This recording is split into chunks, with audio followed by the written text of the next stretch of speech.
Hello, home slices. This is Kiara with a live video with my thoughts on last night's award show, the BET Awards of 2018. My whole plan was to actually get in front of my camera, set up the lighting, do some editing to talk about this show. Unfortunately, however, I had an issue with my laptop charger, and because my charger is out of commission, I can't charge my laptop until I'm sent a new charger, which takes 1 to 3 days. And I didn't want to wait that long to give you guys my thoughts on what happened last night during the BET Awards. Now, unfortunately, my DVR recorded the second showing of the BET Awards, and because like the after show ran so long, the DVR did not catch the end of the BET Awards. So anything that happened after Ella May singing Booed Up, I have no idea what happened. And I tried to go, look around online to see if there was any indication of what might have happened after that, but I couldn't really find anything definitive. So I can't review the entire show, but I did watch like 2.5 hours of it. So I'm guessing that's pretty good. But thank you guys for watching. Thanks to all of my new subscribers. Thanks to all of my old subscribers for sticking around. Don't forget to like and comment on this particular video and tell me what you guys thought about the BET Awards. But in the meantime, let's get started talking about what happened on yesterday. So, Jamie Foxx was the host this year. I don't recall knowing that initially, but Jamie Foxx enters to a J Rock performance. J Rock was performing a song that I did not know, but my not condolences. Kudos, there we go. Kudos to J Rock for finally breaking through from behind the shadows of the other TDE members such as Schoolboy Q and Kendrick Lamar. J Rock, when you think TDE, you think of like the four original TDE members, which includes J Rock, Schoolboy Q, Kendrick Lamar, and the fourth one whose name Absol. There we go, and Absol.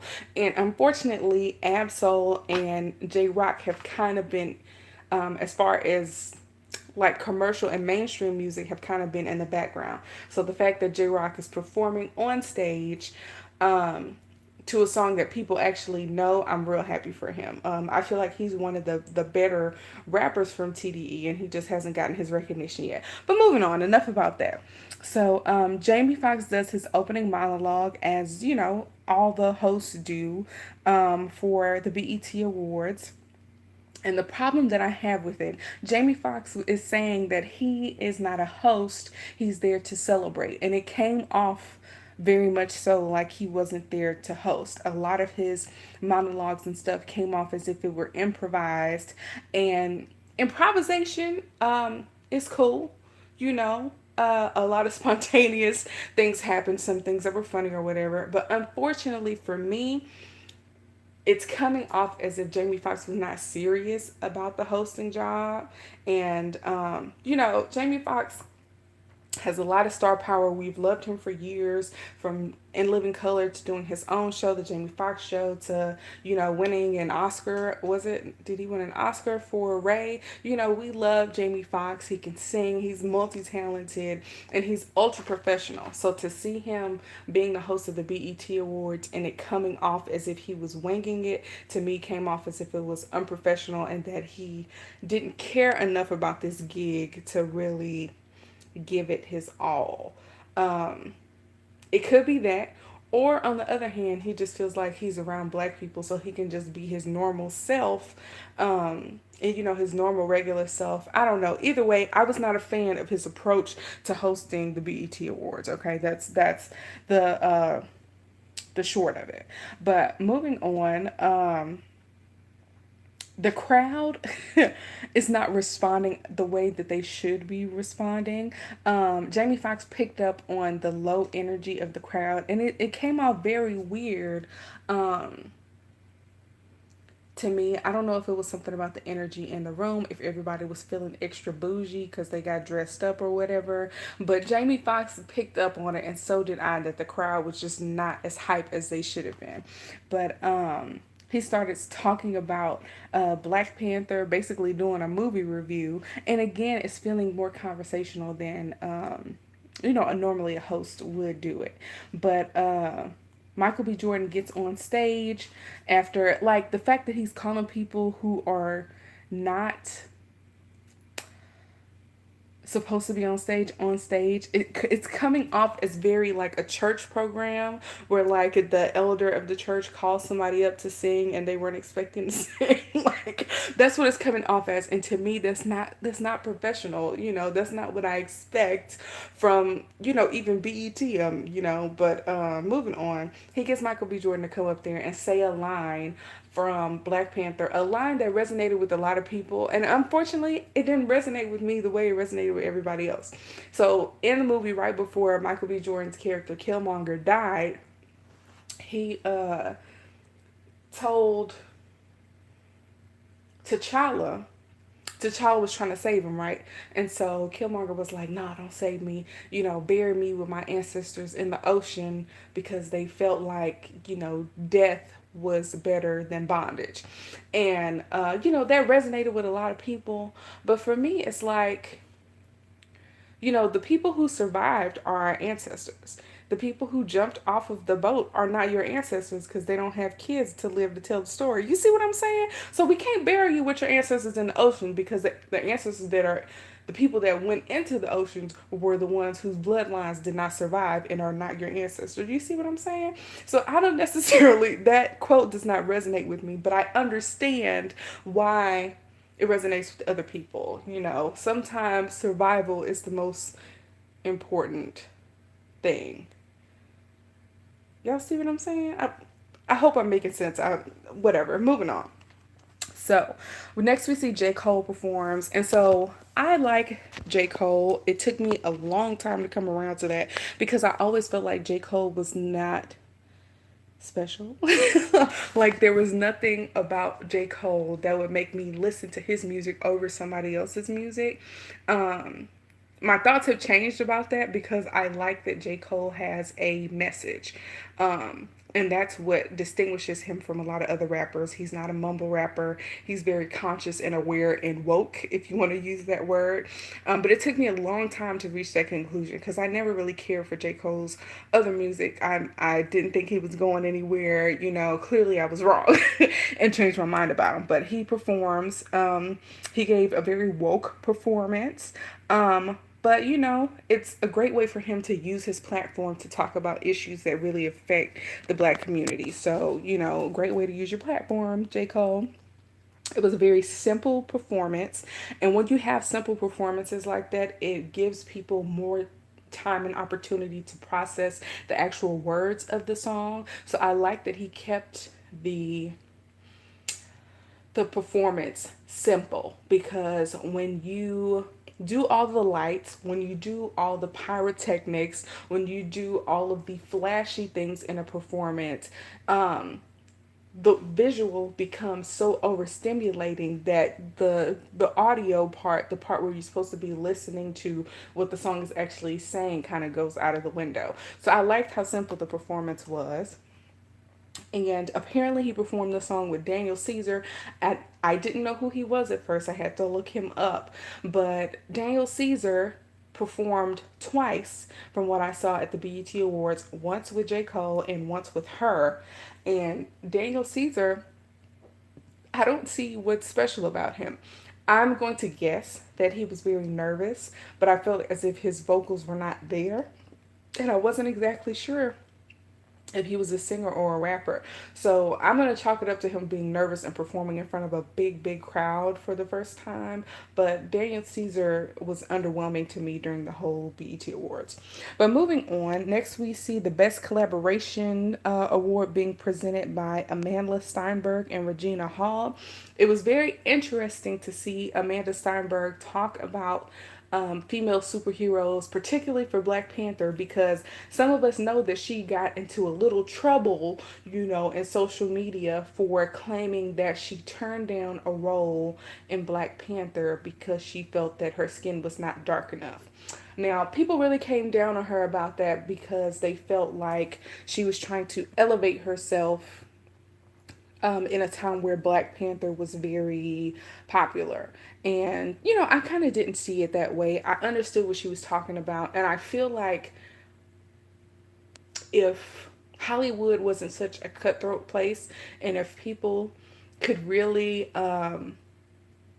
say no to a role that they knew belonged to somebody else, that it would kind of be better and more inclusive for people. Because I always feel weird when I see like an able-bodied person portraying somebody who's disabled, or somebody who is white portraying somebody who is clearly not white. You see what I'm saying?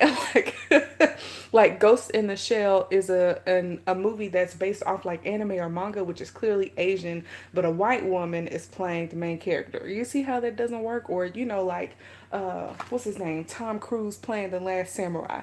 And that doesn't make sense because Tom Cruise knows that a samurai is like an Asian person, so he's taking away work from an Asian person. And I would imagine it's hard enough for Asian people and disabled people and other minorities to get jobs in the first place.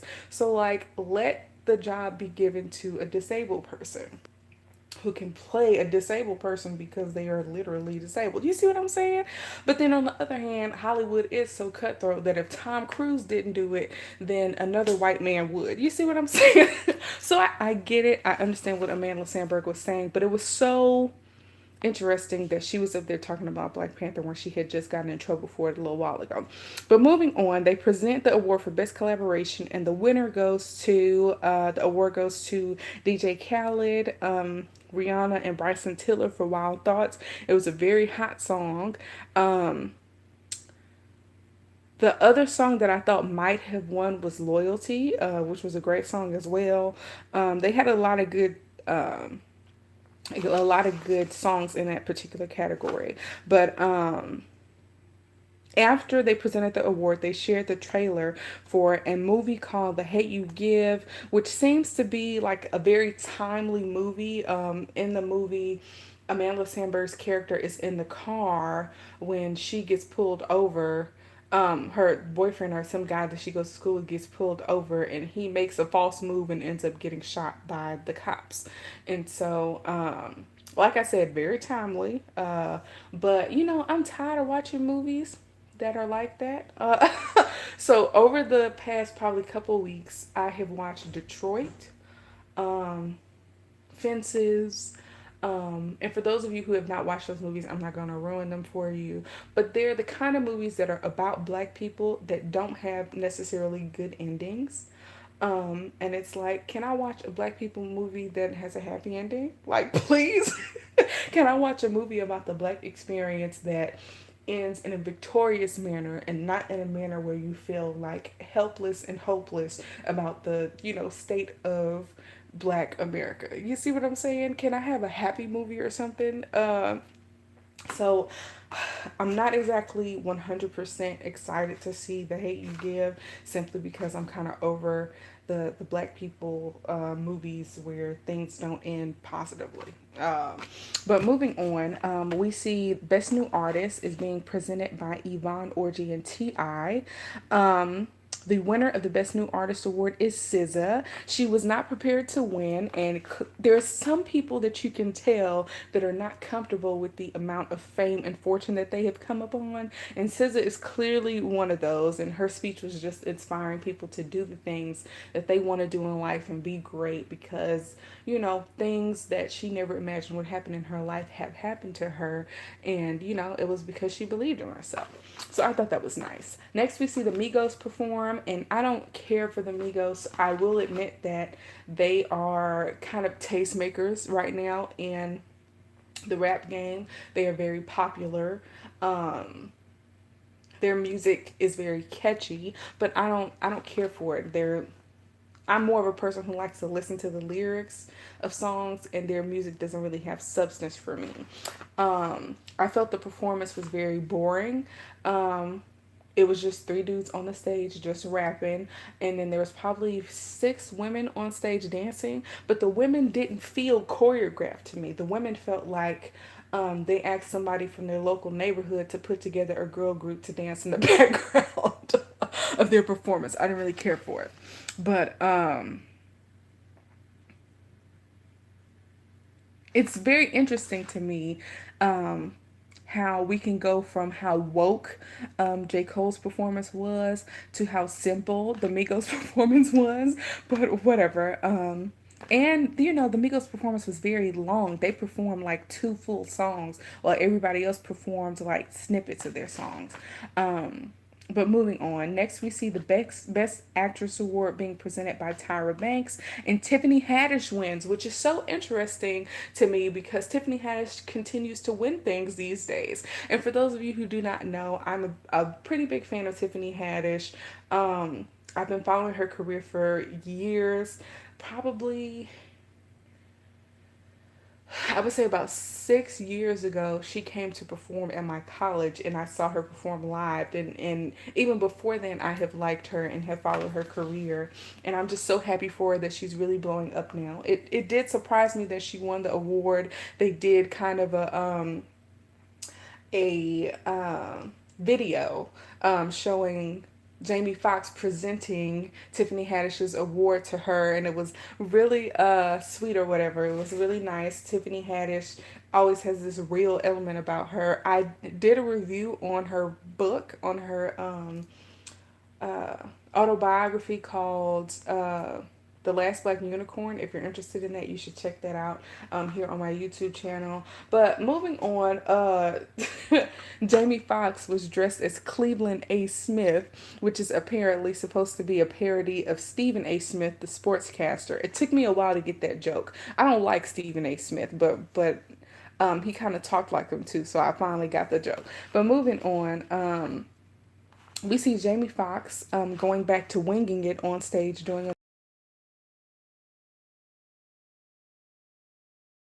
feels like the crowd just is not being as live as they're supposed to be. They're real bougie and uptight because they got the good clothes on, you know. So he tries to get the crowd hype. He tells them to stand up, and he gets them to start singing along, and then he starts making fun of the dances that Childish Gambino does during the video. I thought that was one of the funniest parts of the show to me, to watch Jamie Foxx dance and to see Donald Glover laughing at being made fun of. It was very funny to me. And then things got a little bit uncomfortable when Jamie Foxx told Childish Gambino to get on stage. It was so weird. Childish Gambino was like what the heck is happening right now? What's going on? Song, and everybody's kind of like jamming out to it or whatever. Jamie Foxx apparently heard from somebody or somewhere that Donald Glover wanted to give props to some of, you know, the other black ladies in the crowd or whatever. And he points out Lena Waithe, and he talks about Issa Rae, and you know, they're out here doing their thing, and he gave them props. And that he was just happy to be there. You know, it's so weird. It's so weird. I love Childish Gambino. I've been following his career ever since I saw him on Community, which was probably like 2009, 2010. So I've been following his career for like almost a decade almost. And for me, it's very hard to reconcile his This Is America pro black going to the BET Awards thing with his comments about not dating black women. It's real hard to reconcile that for me. And I try to put that at the back of my mind. But, you know, it's just real weird. I can't explain that. But moving on, um, next we see Jamie Foxx introduce Miguel as a 9-year-old. I didn't know what he was talking about. He was like, this young man came to see me when he was 6 and now he's 9, Miguel. Like, the joke didn't really land for me, but it was funny that he called Miguel 9 years old. And so Miguel is dressed like Prince. I love Miguel. I've followed his career since All I Want Is You, okay? But I do not like Miguel's live performances. He is never vocally on point when he performs live. It could just be the fact that the adrenaline's pumping up or that he's moving so much, but his voice never seems quite the same as when he's in the studio. And I mean, that's hard for any artist to accomplish, but it's particularly bad with Miguel. I can say that because I'm a big fan of his. But next we see Anderson .Paak present present a new TDE artist named Sir, doing one of those little side performances. Y'all know what I'm talking about, on the side of the stage where the up and coming artists perform at the BET Awards, right? Years ago, J. Cole performed on the side of the stage over there. Some apparently Anderson .Paak did as well, and he said that changed his career. But moving on, Sir does this performance. Sir looks like a sir. He looks like he about 35. I'm going to chalk his performance up to the fact that he was nervous in front of so many people. And y'all know black people can be extra critical. So I understand that people who have not been on this kind of platform with so many people can be nervous when they are performing. But I didn't like his vocals were not there for me.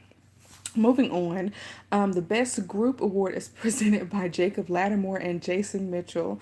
They did a little bit about white people, what they should do instead of calling the cops on black people who are just existing. I thought that was kind of funny.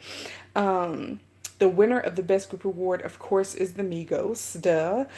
They barely say full sentences as their, acceptance speech, but okay, whatever. We see Jamie Foxx in pajamas. He talks about a beef that's going on between Monique and Oprah. I have not heard of a beef between Monique and Oprah, but the fact that it's Monique, sounds likely. But moving on, he does a Monique impression that's okay, but his Dave Chappelle impression was spot on. Next, we see Nicki Minaj perform, and she's very feeling herself, basically telling people that just because Cardi B is in these streets does not mean that I am not still, the queen in these streets. So she performs Chun Li, and y'all know that song is about her feeling herself and about her. Basically saying, I've been here and I'm still going to be here when these new people are no longer here, kind of. So, I want Nicki to win, even though I'm not a huge fan of Nicki Minaj's music. I feel like she has been around long enough now for us to say that she is kind of a staple in the hip hop industry. And I want Nicki to win based solely off the fact that I want the myth to be dispelled that there's only room for one black rapper at a time. If you think about back in the day, female rappers, there was usually one that was at the top and the other ones were non existent. You had Queen Latifah, Salt and Pepper. You had Missy Elliott, who was at the top of her game for the longest time, and there was nobody else who could, no other female rapper that could rise to the charge the way that Missy Elliott could until the tides turned. Like, it's very hard for two female rappers to be at the top of their game at the same time. And that's just something that needs to be, over and done with. There's room for everybody at the table, okay? But moving on, um, next, we see during Nicki Minaj's performance, we see YG singing in pajamas, and then we see 2 Chainz and Big Sean. I don't know the name of the song that they were singing, but I definitely have heard of it before. And then Nicki came with her verse and ended out her performance. So next we see Luke Cage presenting Brittany Packnett with, a little Shine Award. She's out here doing a lot of things for black people, which is great. I love that they honor people who are doing things in the black community. Next, we have Amari Hardwick and Tika Sumpter present the Best International Act Award. And they show the nominees, and there's like 12 of them. There's like 12 people from different countries that they're trying to, honor and highlight, and only one of them can win. I've never seen that many nominees for any award ever in the history of ever. But some guy named Davido from Nigeria is the person who wins. He took a very long time to get to the stage. He was quite far away from the area where he needed to accept his award. Apparently, he's the director of tourism for Nigeria because he was trying to get people to come to Africa, in addition to trying to, sell collaborations, with J. Cole getting a verse on some of his music. But moving on, her performs. Hers vocals are very on point. I have heard hers songs before, but I have not really gotten into her music like listening to it outside of hearing it on the radio or whatever. I may have to though. The fact that she sounded very good and very similar to herself on the radio is very appealing to me. And her music is pretty good as far as like the substance and stuff goes. So I'm gonna have to try and get into her music a little bit more. But a guy comes out to sing with her who's apparently Daniel Caesar, and again he sounds nervous. I mean his vocals were not there for me when it came to this performance either. But moving on, we see that Jamie Foxx and Michael Blackson did a skit with Wanda, aka Rwanda, and it was okay. It had little funny parts or whatever. But next we see Gabrielle Dennis and Woody McClain present the Best Movie Award, which of course went to Black Panther, and Ryan Coogler and Michael B. Jordan go up to accept the award.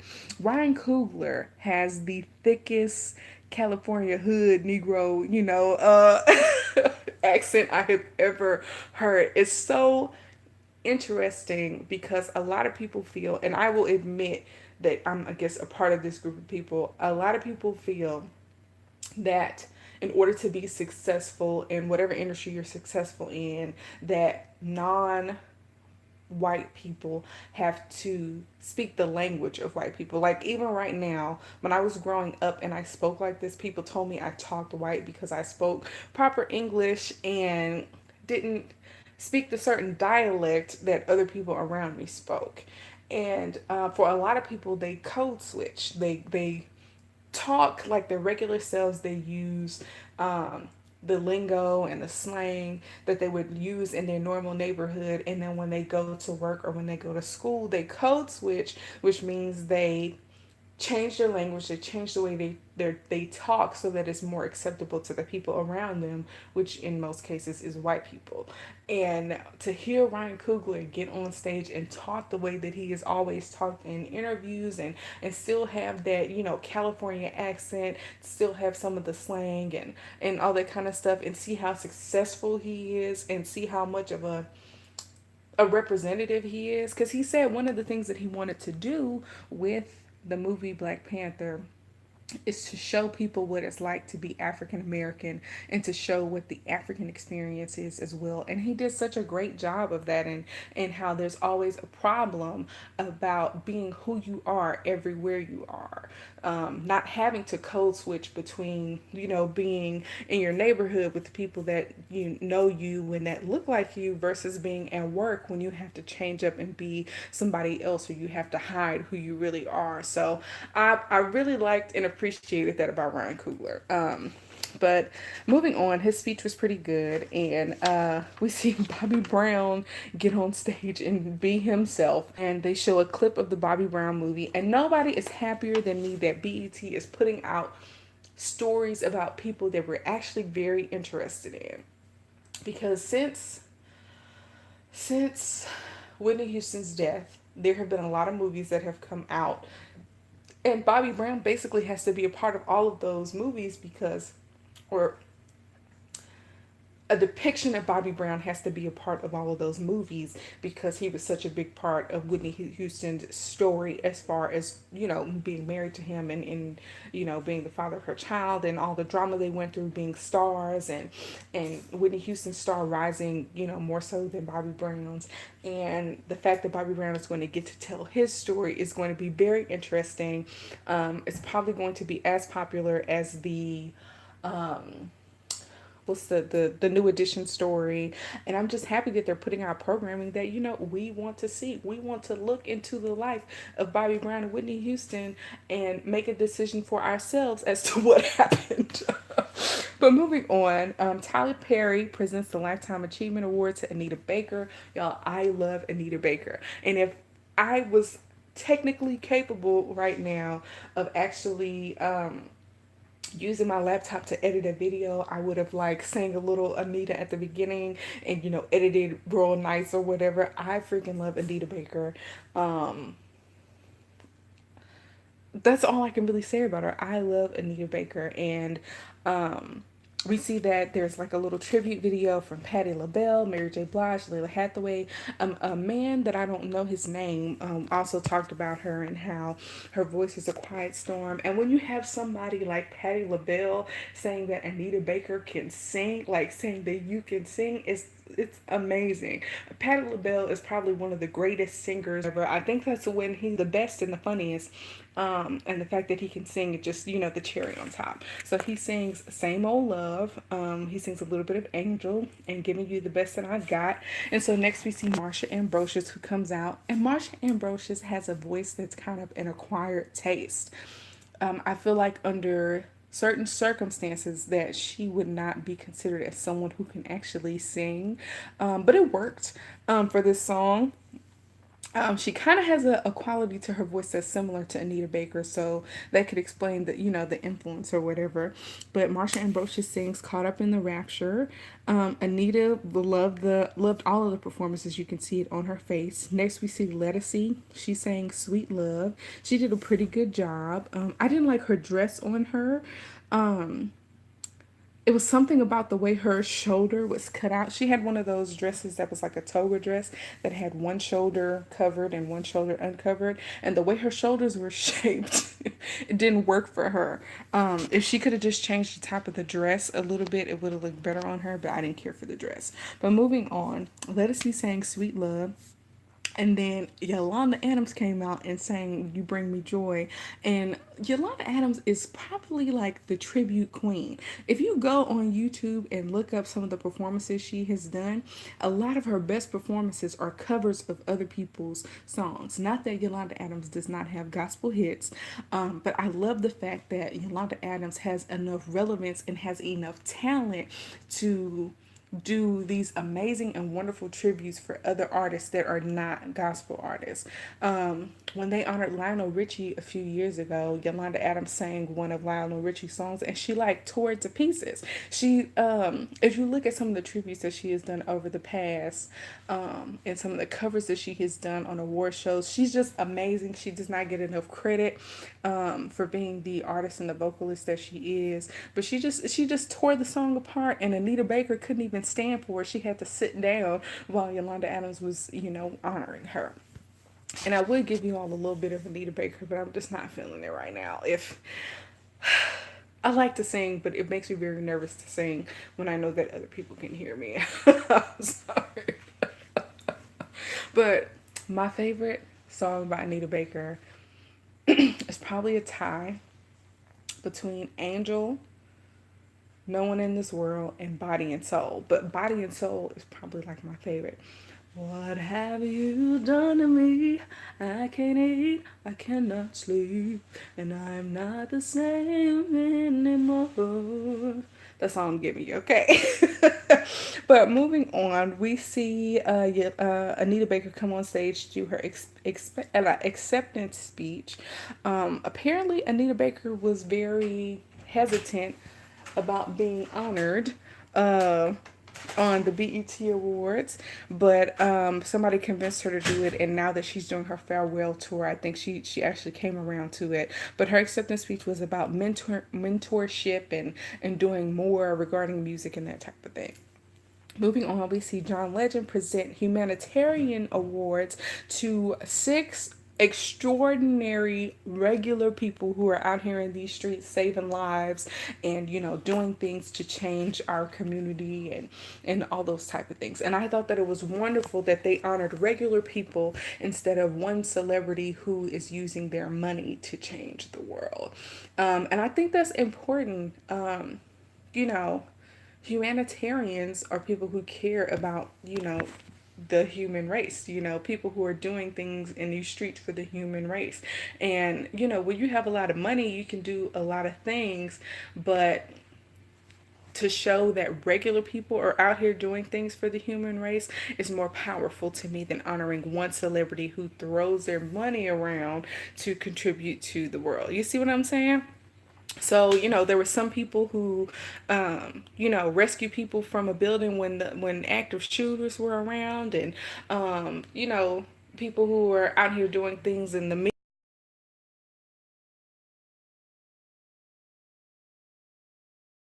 up. Okay. So, Kevin Hart, Lil Uzi Vert, Questlove, Black Thought, and Markel somebody. I don't know who Markel is, but apparently they are all from Philly, and they are all so happy to see that, Meek Mill is freed from jail. So they present him to the crowd, and he does a performance. And when I tell y'all I love that performance, I have never been a fan of Meek Mill. I never really cared for his music. Um, I feel like while he is probably a good rapper, that he lacks a little bit of star power. But when he was out there on the stage doing his woke performance, like an actual looked like an actual music video with things going on in the background featuring Miguel. Y'all know I love me some Miguel. Um, it was great. I very much so enjoyed it. Meek Mill is not one of those people that I expect, excuse me, to have woke music. But I really liked it. Like, kudos to Meek Mill. I wonder if this woke thing is a phase for him, or if he's going to continue to make more conscious music. I'm telling you, I don't really listen to his music. So, shame on me if I'm being a little judgmental, because I don't know if his music was conscious before. I feel like it wasn't, but it's possible that it was, and I just didn't pay attention to it. I don't know. But I loved it, okay? I thought it was great. It was very live action, very like make you really think when the little boy got shot by the cops, and you could hear the mom crying. It was like very like realistic. And I really enjoyed that. He did an excellent job. So good job, Meek Mill. Okay, so LL Cool J presents the award to Deborah Lee for the Ultimate Icon Award.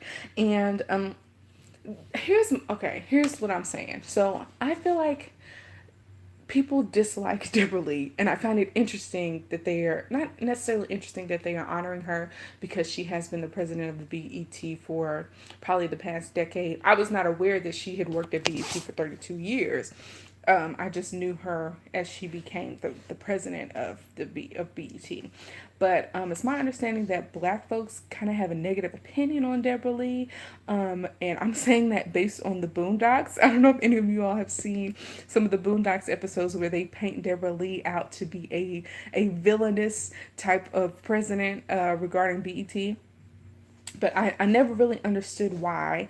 But a part of me feels like she gets a lot of heat because she's a Black woman, and in order to be a Black woman in a high position, you have to take on a certain demeanor. I mean, being a woman at all in any position, people call you like the B word and things along those lines, whereas if you were a male, you would just be assertive.